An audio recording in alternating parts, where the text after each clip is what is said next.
omulirizo wa 107.9 Pearl of Africa FM ekula lyo gwe omuntu wa bulijjo kano ke kadde aka program yo bibadde bitya mu Parliament ze Mukasa Fred Kiwala Kiku okubeera nga nkutuusaako byonna bwe bityo nga bwe bitambula. Ebeera Tuesday Action Pact sigenda kulwisaayo amawulire ge tulina mangi.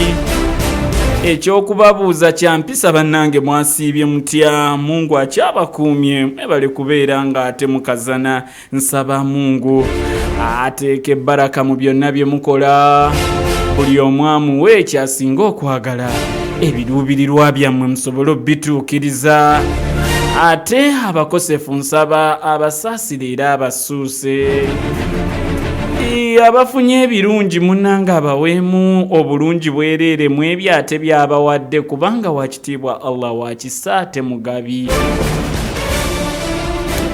Ovanga ku muntu akuwanga naye tasuubirayo komishoni wabula nga ky'oyina okukola kibeera kimu kyokka kumwebaza omwebaze nti thank you Allah omugambe alhamdulillah barakallahu fikum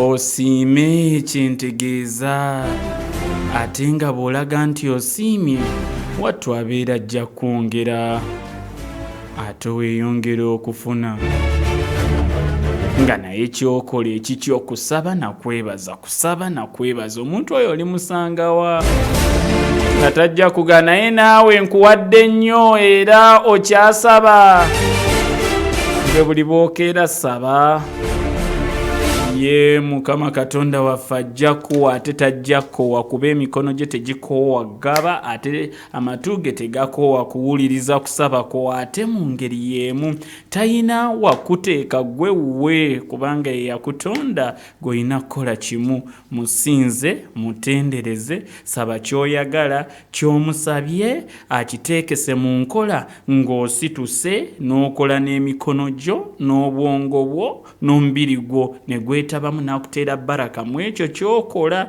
so tosaba busabi n'otagattirako bikolwa. Bw'osaba nti oyagala ssente situka ogende ozinoonye akuteere baraka mu ogwo omulimu gw'okoze bwe zityo ogaziwe ofune mu nteekateeka eyo sikukeera ku ekiro n'ozuukuka ku ssaawa 9 n'osaba n'omaliriza okusaba n'oddamu ne weebika n'olinda ssente zive mu ggulu nga zikuyiikira awo ssebo teziina bwe zijja kujja saba ogende okole munnanga ajja kuwa empeera nga n'entuuyo zo tezinnakala kubanga ekyo kye yatulagira ye lwaki nkirwako ekyo. Bibadde bitya mu Parliament olunaku olwaleero?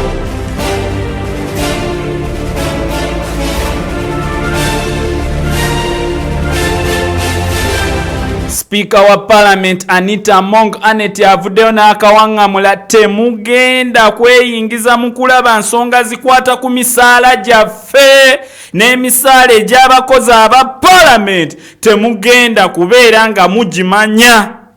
Avudde ku ki? Speaker okuvaayo olunaku olwaleero kiddiridde akakiiko akavunaanyizibwa ku mwenkanonkano aka Equal Opportunities Commission okuvaayo ne kagaba nange twagala tulabe ku misaala gy'ababaka ba Parliament n'abakozi ba Parliament tunoonyereze ddala omwenkanonkano weeguli ne bannayuganda n'abakozi abalala. Speakers kubyemu ne zaaka temujja tugenda biraba.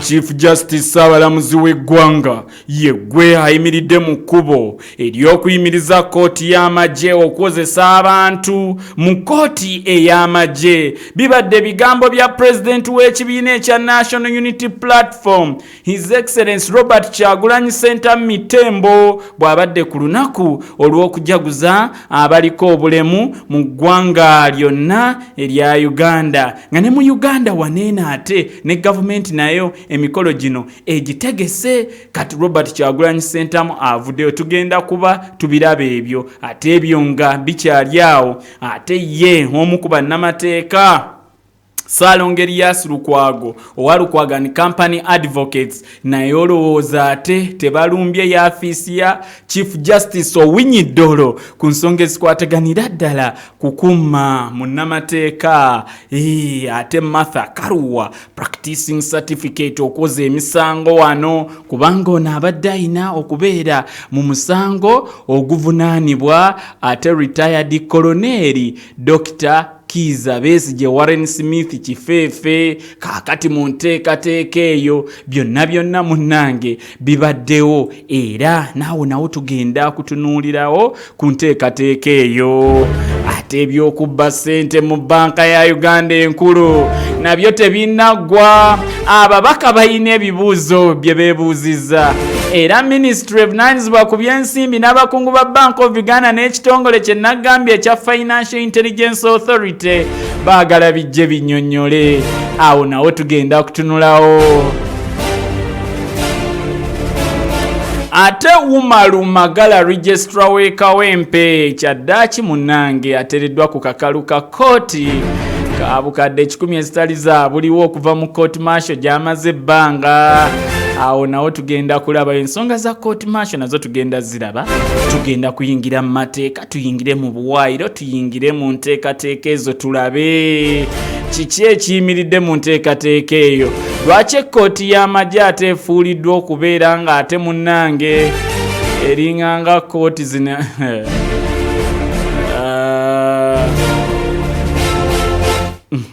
kale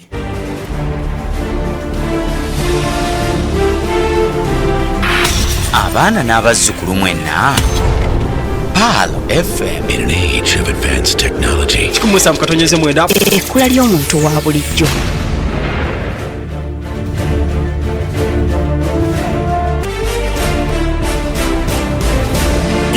Muslim Supreme Council egenda kujaganya emyaka 5 okuva mu 1972 lino nno ligenda kubasanyu nga Hajati Shekati abaana ng'abasiraamu bonna bali mu kujaganya Kolo Independence Grounds nga 12 Desemba 2024 mufudi wa Uganda Sheikh Shaban Ramadan Mubaje National Chairman wamu n'abakulembeze b'Obuyisiraamu babayita mu kyekisanyukiro Kolo Independence Grounds ati Uganda Muslim Supreme Council ejaganya emyaka 5 mulimu okujaganya okuzimba omuzikiti ogujjasiza obunene mu East and Central Africa amasomero amalwaliro TV radio circles interreligious council women council n'ebirala bingi. Omugenyi omukulu ye president wa Uganda His Excellency Yoweri Kaguta Museveni wamu n'abagenyi okuva mu Muslim World League tokusuba pulani y'okutongoza emyaka 10 egijja empaka z'okudduka okulwanyisa obutabankomaka empaka za Kurani n'omusomo gwa Dr. Zakir Naiki ku bya interfaith dialogue wamu n'ekyeggula eky'amaanyi okuyambako ku nteekateeka eno tapinga pe www.umsc50.com ofune risiti yo obakozesa machat code ya Airtel *369 964 oba eya MTN 0760383131 Muslim Channel Uganda ku lwa Uganda Muslim Supreme Council yetunuulidde enteekateeka eno tuli ku kipya the unity of purpose nga biwagiddwa Lubega Institute of Nursing and Health Professionals Islamic College University no Islamic School Ataka Muslim Development Foundation Big Events NRM Secretariat nebitegekebwa Uganda Muslim Supreme Council.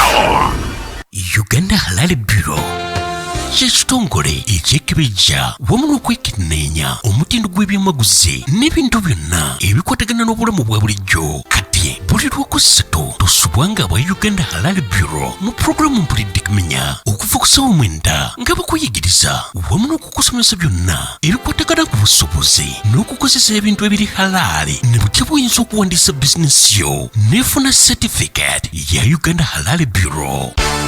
Uganda Halal Bureau, satisfaction based on honesty.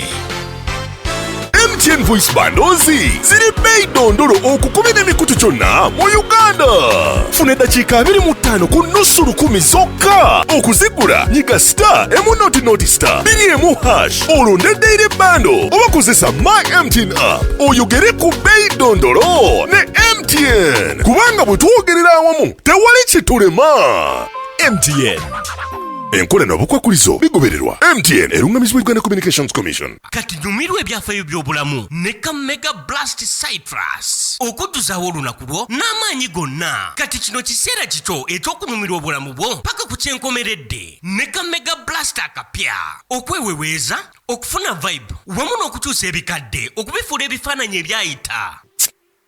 Kati funa ka Mega Blaster aka Mills 350 ku nusu 10 zokka ku dduuka erikuli okumpi wamu ne supermarket ekulinaanye. Mega Blast, live free, live bold. Stay tuned as we blast, a product of Harris International Limited. MTN Voice Bundles ziri bei dondolo okukubira emikutu kyonna mu Uganda. Funa eddakiika 25 ku nusu 10 zokka. Okuzigula nyiga *1 2 olonde daily bundle obakozesa My MTN app oyogere ku bei dondolo ne MTN kubanga bwe twogerera awamu tewali kitulema. MTN enkola n'obukwakulizo bigobererwa. MTN erungamizibwa Uganda Communications Commission. Mzee Kamadi ogenda tutabukako otandise nakuseka weka. Siza butasanyuka. Ngenda kwewandiisa. Kati ogenda kwewandiisa era weesimbyewo ku bwaki. Gwe twotegedde. Nze siri ku byamo bya duniya. Nze nzirayo kola hijja. Kasi tannafuna abatuufu abakola kyenjagala. Be bali waabo. Abatawakalo Travels Hijja and Umrah Services. Mwanange bali balina enteekateeka etasangika walala. Kubanga bafaayo ku buli muntu n'ekikula kye. Kati ngafu abakuze batuyambako okukola emikolo ng'ate tusebeekaanya. Ate ng'ebyendya, ebyensula, obujjanjabi byonna birungi. Kati nno gw'ayagala okukola hijja oba umura genda ku ofiisi zaabwe ku Magoba Shopping Arcade okuliraana Masigiri Magoba opposite ne paaka enkadde. Oba kubira Dokita Kikambi ku ssimu eno 0772 oba eyamwali mu Mayambala 0701 ne Dokita Kuzayima ku 0758 oba eyaseeka Nassa 0759583519. Nyeze mwenda Pearl of Africa FM ekula lyo gwe omuntu wa bulijjo tukyali mu program bibadde bitya mu parliament ze Mukasa Fred Kiwala Kiku munnakatadde Nangabo ne Watuba omuzira mamba zenteredde wano munnakasangati super munnakyadondwa mu butuufu we kuky'okubeera nga speaker takkiriza kutunula mu accounts okulaba ababaka bafuna emisaala gyenkana ki n'abakozi ba parliament. Speaker wa parliament kiddiridde okubeera nga ate akakiiko akavunaanyizibwa ku mwenkanonkano aka Equal Opportunities Commission bwe katyo ng'ogasseeko ne Ministry of Vunaanyizibwa oboolyawo ku bakozi bawandiikidde kalaani wa parliament nga bamusaba bwe batyo abalage ebikwataganira ddala ku misaala babaka ba parliament gye bafuna emituufu ddala nga kwotadde n'abakozi ba parliament gye bafuna emituufu ddala. Kaakati waneeno speaker wa parliament Anita Among avuddeyo olwaleero.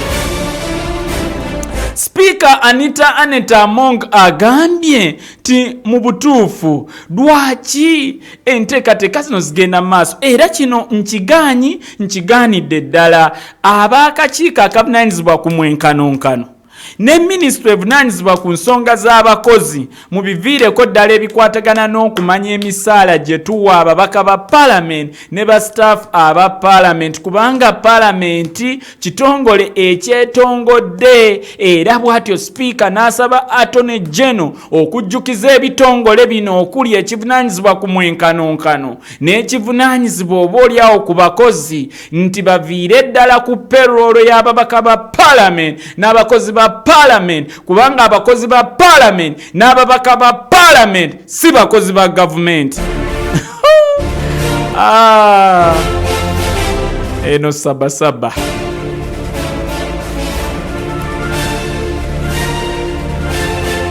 kakati ensonga eno speaker agambye nti no bannange akakiiko akavunaanyizibwa ku mwenkanonkano tekayina buvunaanyizibwa kunoonyereza na ku misaala gy'ababaka ba parliament n'abakozi ba parliament.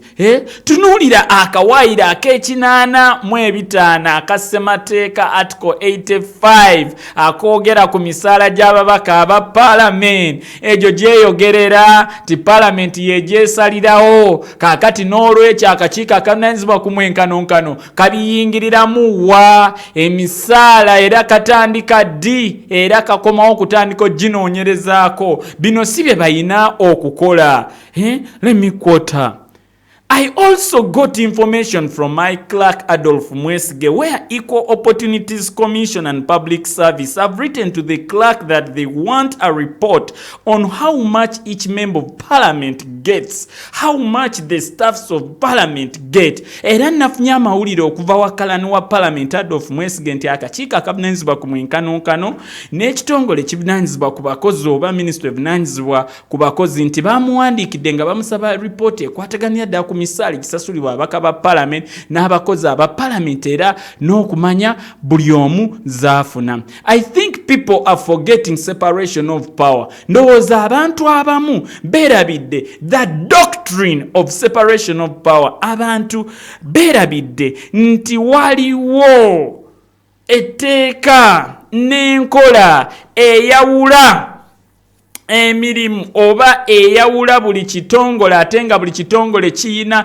obuyinza bwakyo naddala amasiga gano asatu okuli erya executive erikulirwa president saako ne baminisita be, judiciary essiga eddamuzi ne saabalamuzi, parliament oba legislature ne parliament yammwe yeeyo gyayogeddeko nti I think people are forgetting separation of power nti waliwo okwawula buli omu emirimu gy'ayina okukola. Kati gwe ali musiga erya executive atobuuza otya beno parliament gyekolamu ebyayo. The Uganda Parliamentary Commission is a standalone. We don't belong to Equal Opportunities Commission. We aren't civil servants for public service to start asking for salaries of MPs. Banange ulira nyabula agambye banange.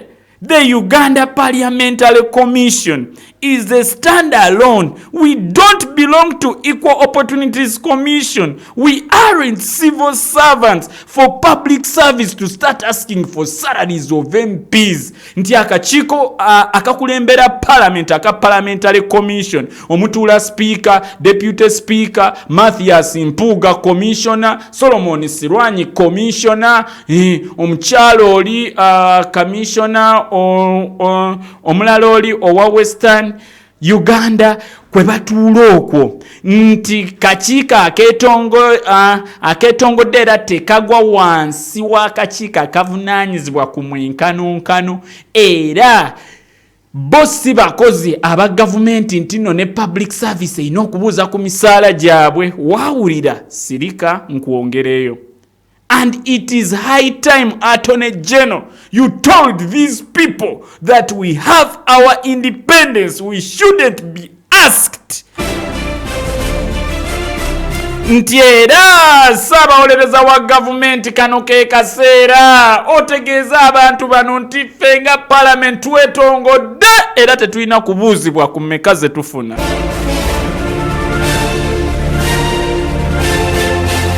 107.9 Abaana n'abazzukulu mwenna Palo FM In an age of advanced technology. Ekkula ly'omuntu wa bulijjo. Bwatyo Ssaabawolereza wa government the land Attorney General Kiryowa Kiwanuka waviriddeyo n'aga mu butuufu nzikiriziganya ne speaker enteekateeka y'akakiiko akavunaanyizibwa ku mwenkanonkano okutandika okunoonyereza ku misaala gy'aba MPs n'abakozi aba parliament gye bafuna babeera beeyongeza ku buyinza bwe batayina era bano ŋŋenda kubeera ng'ate mbategeeza emirimu gye bayina okukola n'okubawa ku magezi wawe bayina okukoma. N'agamba the mandate of Equal Opportunities Commission is restricted to persons who are marginalized on the basis of gender, age, disability and other reasons created by history, tradition of customs, and I think that is going to be oluzungu waneeno lwakuba leero nayise n'oluzungu lwange naye oluzungu oluli wano And I think that it's going to be an extension because they are going to start being a high court and court of appeal. So I think they need to maintain the level where they are supposed to be, and we shall advise them, and we have advised them consistent. It is a line that needs to be drawn carefully so that they know, because this Equal Opportunities Commission is supposed to help with affirmative action. Chiriowa. Banange simbula tugende agambye baneno nina okubeera nga mbalabula era nga mbawa amagezi tebakwatibwako byakunoonyereza ku misaala balina kunoonyereza ku mwenkanonkano naddala ku bantu nga basinziira ku kikula kyabwe genda, nga basinziira ku myaka age, nga basinziira ku bulemu disability, wamu n'ensonga zonna ezatondebwawo ebyafaayo history, tradition, obuwangwa, saako n'okulabira dda naye okugenda mu maaso n'okunoonyereza ku bino bagenda kuba beewadde obuyinza obwa kooti enkulu high court, court of appeal, court ejulirwamu, era tulina okulaba nga basigala nga bakola ekyo kye balina okukola baleme kulingiriza bitabakwatako era bitali mu ebyo bye balina kukola, and they should remain in line with that. Needs to be done carefully that they know, because this Equal Opportunities is supposed to help with the affirmative action. Era tulina basigaza muleni yaabwe oba mu nteekateeka y'emirimu gye balina okukola kuba akakiiko kavunaanyizibwa ku mwenkano kalina kola ku kikula ky'abantu kyokka. Lwaki sijjewo bino ne tweyongerayo? Tuli mu by'amateeka.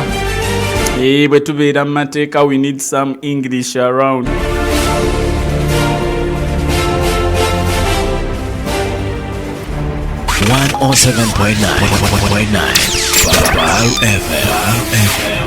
Ekyokunywa kya Rockboom Uganda Premium Energy Drink kiri wano okwongera amaanyi mu lunaku lwo. Fuula obulamu bwo obw'amaanyi ne Rockboom era ofuga olunaku lwo olw'omugaso gwe ogw'amaanyi, ogw'ebirungo n'obuwoomi obugumu. Ojja kuba toziyizibwa. Funa amaanyi era osigale ng'okkakkanye. Rockboom akolewa Harris International Limited. Rockboom tatundibwa eri abaana, abakyala ab'embuto n'abayonsa oba abantu abalina emibiri egitakwatagana na caffeine. Sabukulula onyumirwe mu biseera bino eby'amawummula ne Star Times. Kino kyangu nnyo subscribinga teekako omwezi gw'oguddako ku Star Times olyoke onyumirwe upgrade oba okulinyisibwa ku bouquet. Eddako ku bwereere gwewanova customer teekako play for copper bouquet olyoke olinyisibwe okudda ku basic bouquet. Eddako ku bwereere ate mu bakasitoma balina dish owanova customer teekako play for special bouquet olyoke ofuna okulinyisibwa odde ku smart bouquet. Ku bwereere ng'ate tositoka bakasitoma bannamukisa bakwewangulira omukisa ogwekwewangulira ebirabo mbagirawo okuno okugirako ne ZTE Nubia smartphones.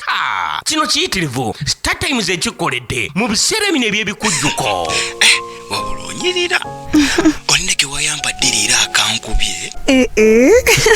Naawe leka Ate shishi lina okusima mukama kyakoze. Ate oli mu kiraasi yo kwegamba kasita oyingira bwoti kwegamba why feel how why feel what. Hello. Emboozi bw'etandika okunyuma manya kiri beta ku Manda Mobile. Kozesa mobile money okugula airtime ne Manda bundles oyogere n'abantu bo obutamala. Nyiga *149# oba kozesa Manda app okwefunira bundles zino ez'emiwendo egya wansi ddala.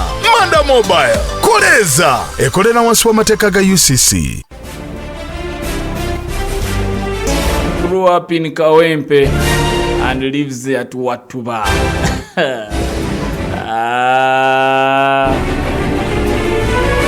He's a member of the Mamba clan that originates from Sagala Bwayabusiro. Eyo address. Kakati ensonga zino nga zikyatambula bwe ziti.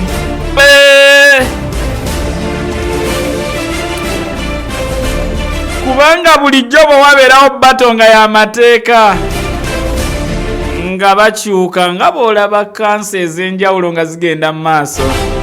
Kati ng'ewakiso bwe beegenda mu maaso baga ensonga ezo zanjuddwa, naye kati Kikuye agamba ki? Best counselor ow'okumala emyaka 3 best counselor mu kanso kikyagamba kati ne wano ffenna bano olumazo situka ne boogera speaker n'avunaanyizibwa ku by'amateeka tutunudde ku ludda oluvuganya gavumenti tugambe ki ekiddamu atatera swaza bw'otasobola kuleka mabega asituse maama. Omwami ono munnamawulire era nga nze omwami ono asibuka bijaba mu buddu gyasibuka originates eyo ebijaba omuddu wa Allah ono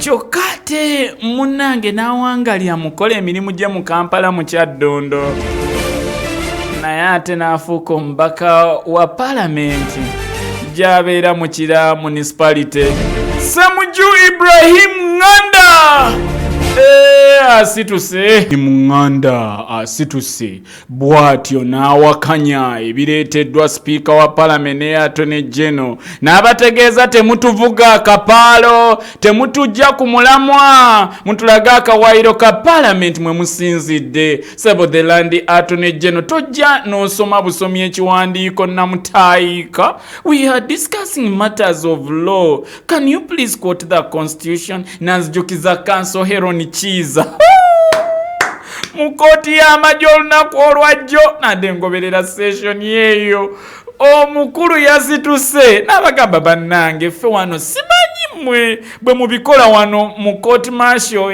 ey'Emakindye naye bwe tubeera twogera ku nsonga ezikwataganya ddala ku ssemateeka akageri ke nnamala emyaka 5 ku law school nga nsoma amateeka n'ensoma ne back course practicing certificate okubeera advocate emyaka nasoma ssemateeka yonna endi mutwe nimwe musituka mwogera bwogezi yogera ng'oyo okwotinga ssemateeka kuba nammwe abawuliriza abafenzi zennyo nga mbategeeza ssemateeka bwe baamala ogikola after its being promulgated as of 1995 there is a certain clause that was inside waliwo akawaayiro saaga genda nnyo mu luzungu waliwo akawaayiro akaateekebwa mu ssemateeka oyo nga kagamba singa tutuuka mu mbeera nga waliwo ekiragiro singa tutuuka mu mbeera nga waliwo enkola singa tutuuka mu mbeera nga waliwo ebiragiro ebiyisiddwa nga naye bikontana ne ssemateeka ono tukimanye ssemateeka ye supreme law of the land oba lyetteeka ery'oku ntikko erya wano mu Uganda era once there is conflict oba nga waliwo okukoonagana wakati wa ssemateeka n'obuwaayiro obulala tutwala ssemateeka whenever the constitution and its provisions is in conflict with any other regulations, the constitution reigns supreme. Mwekali kakati Heron Chiza keyalese court martial yansanyusiza court martial nalinga njitya naye maama abaana batandise ogifuula ey'ebigere kubanga kati ekyabadde wali neŋŋamba okay ate zino ensonga z'amateeka zinnyumira tebibeera byakunyumyamu nga byakuludo kozi tubadde ku Ssemujju Ibrahim Nganda ku nsonga eno ey'akakiiko akavunaanyizibwa ku mwenkanonkana avuddeyo n'abaga muleme kunyumyamu bannange tetuli mu mboozi tulaga akawaayiro ke muyiseemu mwe bwe muvaayo ne mugamba nti nno abantu abaliko obwa abantu abanyigirizibwa tubeera tuyina kubeera nga tubagezesa nga tubeera tubakompeyalinga oba tubageraageranya n'abo abali obulungi kati okumanya bannayuganda nti emisaala gye bafuna mitono ne ke bafuna katono tuyina kompeyalinga n'abalala gye bafuna kati gwe sipiika wa palamenti nga muli wamu ne Attorney General basaabawolereza wa government bwe mugaana akakiiko akavunaanyizibwa ku mwenkanonkano okugeraageranya okulaba emisaala gy'abaka ba Parliament n'egy'Abannayuganda abalala gigeraageranyiza awamu mubasindika kugenda kugeraageranya kujja Kenya kujja Tanzania kujjawa mubasindika Rwanda bayina geraageranya obutali bwenkanya n'abantu be bawangaala nabo mu kitundu kyekimu. N'abagamba era kaakati mwe mwagala ensonga eyo bagikwatirewa bannange. Vulnerabilities sometimes are established by comparison. If you want to know that people are marginalized, you look at those that aren't. So if you stop Equal Opportunities Commission to compare with other people and Parliament, where are you sending them? Nti obutali bwenkanya n'okunyigiriza munnange bakuzuula bakoze okugeraageranya. Nabwe kityo bwe mubeera mwagala okumanya abantu abanyigiriziddwa mutunuulira abo abatanyigiriziddwa era bwe mugaana akakiiko akavunaanyizibwa ku mwenkanonkano okugeraageranya abantu abafuna akatono n'aba Parliament kati mubeera mubasindika wa era begeraageranye ku baani to compare them with Kenya and Rwanda because they are not within the same environment. Era kati munaalaba mutya nti bano abalala banyigiriziddwa nga temubakompeyalinze n'abo ababalinaanye. Ssemuju Ibrahim Nganda ababaka abalala basituse bannange naye eyo n'agitandikiraawo. After all, you've got the gist of the matter. Now I can move on. Tugende ku kirala. Bank of Uganda. Sente zafunye ebiwawaatiro ne zibuuka. Duli nabadde nkutuusaako ebyabadde ku mikutu egya social media. Ne nkuleetera ebyafudde ku nsowera zange ez'oku kisenge ezimbuulira be babadde banoonyerezaako. Kaakati ne nkuleetera luli omubaka eyakiraizinga akulira oludda oluvuganya gavumenti Joe Besekezi Ssennyonyi bwe yakireeta ne minisita omubeezi avunaanyizibwa ku by'ensimbi Henry Musasizi aliganyira bye yamuddamu. Kaakati ababaka abali mu kakiiko akavunaanyizibwa ku by'ensimbi bavuddeyo nga bakulembeddwa ssentebe oba omumyuka wa ssentebe ow'akakiiko ka Parliament akavunaanyizibwa ku by'ensimbi Vice Chairperson Parliamentary Finance Committee Moses Alepa, mubaka wa Chekwi County avuddeyo n'ababaka abalala bannaye. Olunaku olwaleero omubaka wa Chekwi County nga emyuka wa ssentebe w'akakiiko ak'ebyensimbi Moses Alepa avuddeyo bw'atyo n'ategeeza nti minisitule evunaanyizibwa ku byensimbi kino tesobola kibuukamu. Ekitongole ekivunaanyizibwa ku kulondoola entambula ya ssente ekya Financial Intelligence Authority FIA tekisobola biddukamu saako ne banka enkulu ey'eggwanga tebasobola bivaamu era tugenda bayita batubuulire ssente zino zaatuuka zitya okutambuzibwa ne zifuluma eggwanga obuwumbi obwerera ddala 62. Bino byonna babyogedde wali erijjukira akabondo k'ababaka ba Parliament abavunaanyizibwa ku ngeri ssente gye zitambulamu mu ngeri emenya amateeka aka Uganda Parliamentary Network on Illicit Financial Flow ng'era enteekateeka eno ewomeddwamu omutwe ekitongole ekirondoola ebyenfuna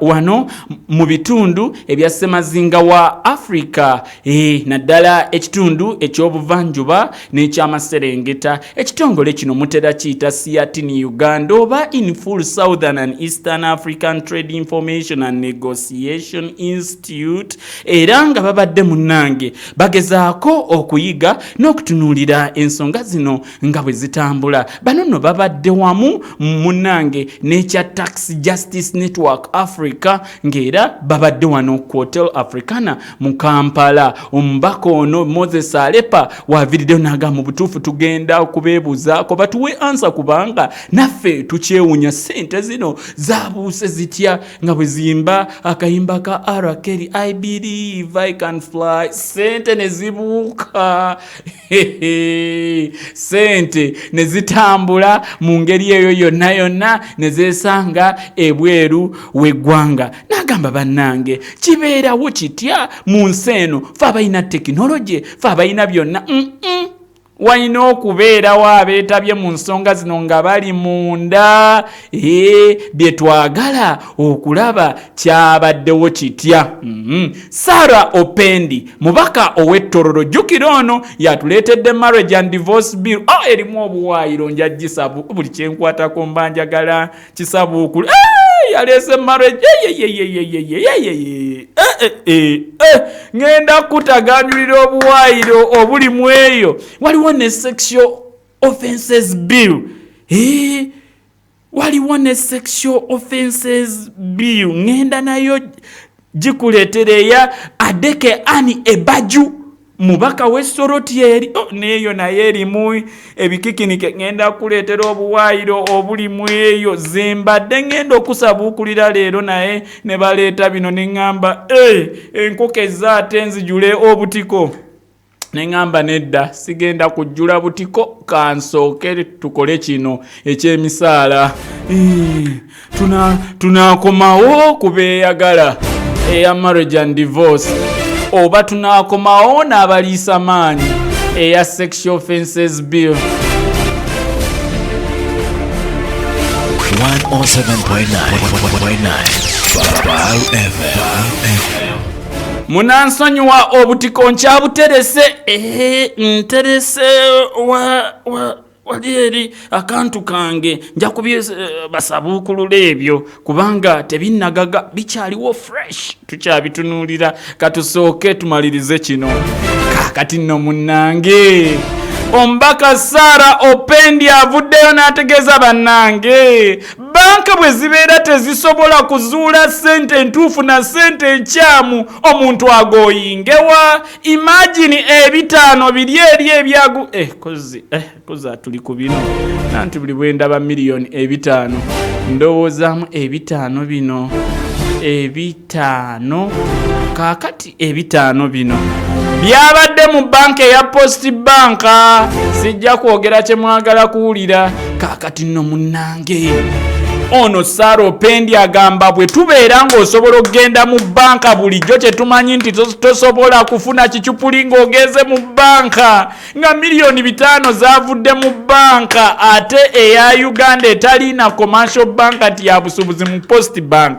Kitegeeza abantu bangi abafuna ebicupuli nga babijje mu banka ne babitambuza eggwanga. Bisobola okubeera bwe zibeera banka tezisobola kubeera nga ate zisobola okuscrutinize nga ebicupuli ne babigabira abantu. Omuntu agooyinge watubitwale kuba bwe tufuna ssente mu bank tubeera confident nti ssente entuufu ddala. Kaakati bwe tunaatandika ozitambuza ne batukwata gundi otambuza ekicupuli tunaabanyonnyola tutya tituzijje mu banka. Bannange omuntu agooyingewa ye Sarah Opendi n'agamba kati tutandike kutambula na money detectors ng'olufuna ssente mu bank ng'otunuzaamu ka detector okukakasa nti ssente entuufu. Lino eggwanga libadde ki bannange? N'agamba bannange tugenda kukola tutya bw'obeera osobola okufuna ssente ez'ebicupuli nga zivudde mu banka katugenda kukola tutya? Henry Morris Kibalya mubaka wa Bugabula South. Bano bonna babaka ba kibiina kya Narimo National Resistance Movement.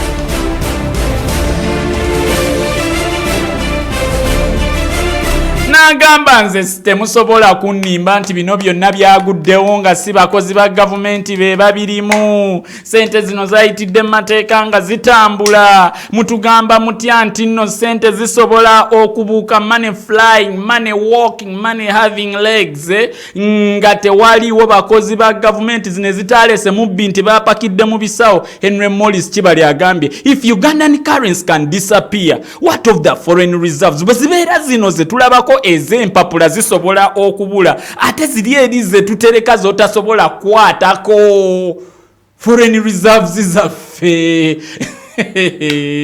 munteekateeka olwo zowe ziri bwabuuzizza munteekateeka Henry Morris Kibalya n'agamba n'esente tezisobola kubula bubuzi okuva mu Central Bank nga gavana wa banka takimanyi abakozi bonna tebakimanyi abakungu ba Ministry ya Finance tebakimanyi n'agamba bannanga kino ekintu bannange kisukidde ddala kaakati Joseph Ahimbisibwa ono senior economist agambye abantu bagenda kutya okuddamu okutwala ettooke lyabwe mu banka olwa incidents ebbiri abamu bagenda gabana olaba banka enkulu ey'eggwanga gye babbyeko sente kaakati bwe naziteeka mu commercial banka tebayoole buyoozi kirabika nfuneyo akasuwa nteeka omwo ettooke lyange n'agamba ate jjukira banka ensuubuzi ekiziyimirizaawo kuwola ate nga sente ze bawola ziva mu zino ze muteekayo deposits kati abantu bwe bataateekayo deposit kijja kuba kitegeeza teziina kye zigenda kuwola kitegeeze nti banka zigenda kugwa nze kankomaawo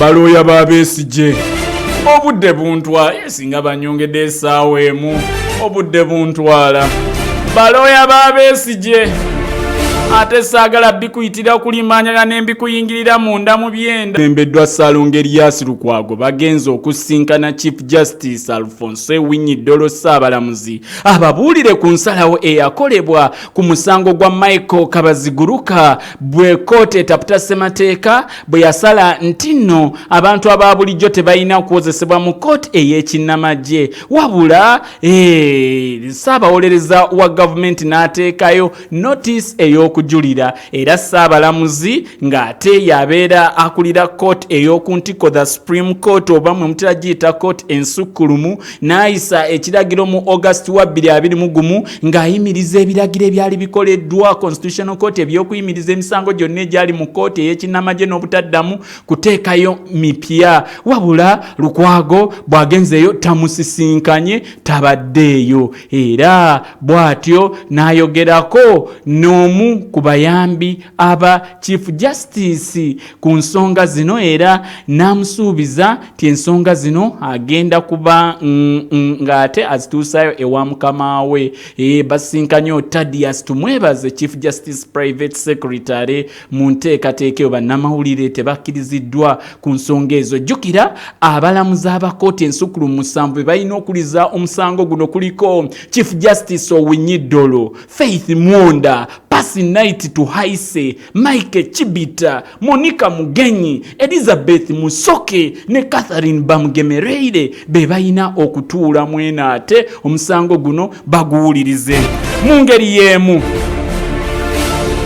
President w'ekibiina kya National Unity Platform Robert Kyagulanyi Ssentamu avuddeyo naye n'alumba Ssaabalamuzi Justice Owinyi-Dollo nti yatuulidde omusango guno okubeera ng'abantu ba bulijjo bakyatwalibwa mu kkooti ey'ekinnamagye nti singa yali tagutuulidde singa abantu tebakyatwalibwayo. Robert Kyagulanyi Ssentamu asinzidde Makerere Kavule mu kujaguza olunaku lw'abaliko obulemu. Anga abantu abatali basirikale mu kkooti ey'amagye ne babakumira mu kkomera. Ssaabalamuzi Owinyi-Dollo mumulaba Owinyi-Dollo betrayed the people of Uganda. He betrayed our judiciary. He sold it out because he knows that it is him that is holding back. The government was defeated in the Court of Appeal, in the Constitutional Court. Kakati ne bagenda mu Supreme Court naye omusango ogwo bagutuddeko.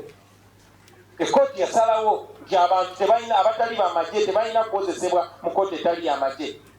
It was decided by court that people that are not soldiers are not supposed to be charged in the military court in the Kabaziguruka case. But up to now, Owinyi-Dollo is being used by Museveni as usual to hold people in a military court. But I can tell you, Owinyi-Dollo, take an example of Mama Mbabazi. He brought the public order management law. He was the first victim. Make sure you're not a victim of that military court one day. But again, nyongera okubajjukiza bannonyini aba Makka Madina Haji Services abasangibwa ku Butikkiro Road off Gas Petrol Station. Bano be bagenda okukozesa emikolo egya hijja ne umra naye teweerabira Desemba umra $1,750 zokka ogenda okole emikolo gino. Ate nyongera okujjukiza gunjuka waffe owa Pal FM ennaku z'omwezi 14 Desemba 2024 paka 28 Desemba 2024 ku Itihad International School. Jango wandisa abaana okuva ku myaka 6 n'emyaka 5 paka ku myaka 18 tubasomesa ebintu ebyenjawulo ebisingawo ku 0704 59 12 15 bana abaship with us bakujjukiza tibajja kusaabaliza ebyamaguzi mu nnaku 17 okuva China nga bituuse Mombasa ate mu nnaku 3 nga biri Kampala bakola ne clearing ne forwarding. Naawe ayagala okutikira wamu n'abantu abalamu kye tuyita group page bakikolako basange ku Master Plaza level y'okubiri room S13 kulina ne Equatorial Mall bafune ku 070 46 9 ojja kubanga nawe munango bafunye bano bobe ba Aramini Tours and Travel abasangibwa ku UK Mall first floor room 18 kansanga ne Nakasero ku Market Street plot eyokuna kulina ne Korea Steel and Tube bakutegeeza nti bajja kukozesa emikolo abalambuzi babatwale n'abalamazi nammwe babatwale mukole emikolo ate musobola okukola umra ne hijja mugende eyo bambakubire ku 070 97 72 75 Baba Suku Travels Hajjan Umrah Services bagamba nti nno bo bayina akenjawulo munange bajja kukolera ku bya visa n'ebirala byonna ebitambulira mu kowero ne tiketi babikoleko bakutwala okola emikolo ejjahijja n'okulambula bw'oba oyagadde gwe gendera ku ekyo basangibwa ku Modern Havana Building e Kabuusu Lubaga bakubire ku 0752 munange buli kimu kijja kuba kitambulira mu mbeera eyo. Ate baba ennyumba ya Sheikh Yunus Butannazibeseeta Butambala n'ab'ennyumba ya Haji Abdul Wahid Kasozi mwegase Kawempe bayita abooluganda bamasheeka bako n'ab'emikwano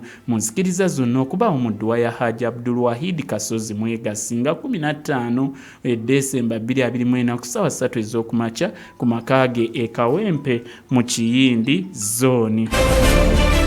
Nabwe kityo mbebaza mwenna ababaddeko Hajjati Nakaita Mariam Mugambo oti akulikayo nnyo ku mukolo amyuse Wanyana Hajjati Semugenze Kamya ow'ekitagobwa n'abalala bangi ababaddeko nako olwaleero atatukumira mpeera bankuumire mbeere bulungi ze munnakatadde nangabo ne wattuba munnakasanga titisi munnakyaddondwa Mukasa Fred Kiwala Kiku.